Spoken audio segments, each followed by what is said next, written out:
Welcome back there, Coastal Bend. Meteorologist Diamond Dixon here with a live look outside our first community bank sky cam over the USS Lexington. Hope you've been enjoying your Sunday, because I know if I say weekend, that also includes yesterday's storms, and for some of us, we're still cleaning up the pieces and aftermath. We can look at Doppler radar from the last 36 hours of those storms that rolled in. Those pink and purple hues that you see is kind of that intensity of the thunderstorm and rumbles of thunder that we saw throughout our neighborhoods.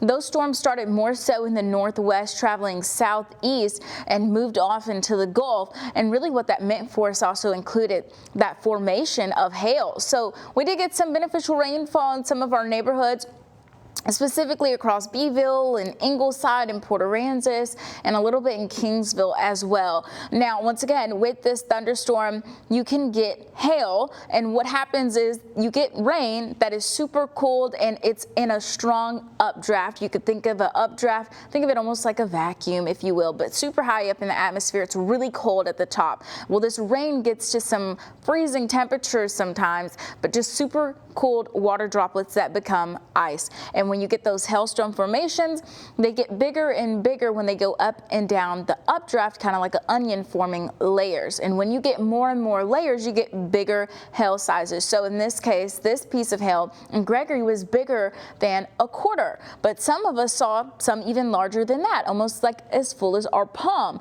So once again, that was in Portland, and that was impacting homes and cars. Sometimes when we talk about hail sizes for reference, we say, oh, it's pea size or quarter inch, sometimes golf ball, lime, tennis ball, baseball. Well, even some hail was being reported as large as 3 inches, also at 60 to 70 mile per hour winds. So once again, looking at that hail, also in Ingleside, around the size of a quarter to a little bit larger. Sometimes if you look a little bit closer in, you can see the rings of hail and how it was multiple layers involved. And once it gets super heavy, it has no option but to fall out of the atmosphere and onto the ground. So thank you for sharing your pictures in our Coastal Bend Weather Watchers group. That's how we were able to see what was happening in your neighborhood. Now, looking at those temperatures, we're at 54 here in Corpus Christi, 59 in Beeville, 58 in Mathis, and 55 in San Diego. And we're looking at those 60s right along the coast right now. Current winds are pretty light and variable for the most part, mainly a south wind, whether it's southwest or southeast. We'll see our winds slightly pick up tomorrow, but for the most part overnight, they're going to be pretty quiet.